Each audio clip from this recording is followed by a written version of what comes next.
A bridge does not move assets by magic. It moves them by permission. One side of the system locks something down. The other side releases a copy. Between those two steps sits a small set of human decisions that can freeze the whole thing. They can reroute it or slow it to a crawl. That is why the pause button matters more than the banner about fast transfers. The object the viewer can follow is simple.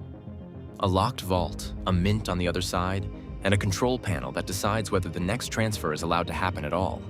The bridge looks like one path, but it is really a stack of gates. First, the asset has to be accepted. Then it has to be recorded. Then it has to be mirrored. Then someone has to keep the two sides from drifting apart.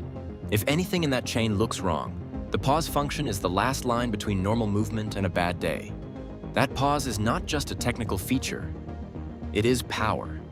It means a few signers, or one upgrade path, or one admin decision can change the pace of everybody else's money.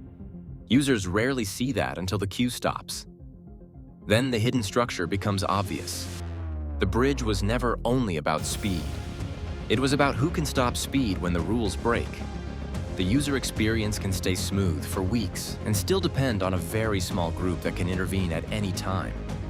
That tension is what gives the story its pressure. The bridge promises a clean corridor, but the corridor is guarded.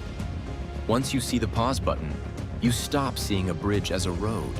You start seeing it as a controlled corridor with a lock on the door, and the lock is the real object worth understanding.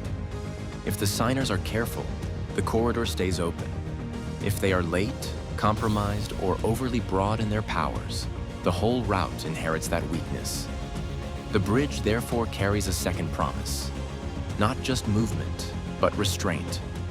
That is the part most users never buy into directly, yet it shapes every transfer they trust. The transfer only feels simple because the guardrails are hidden.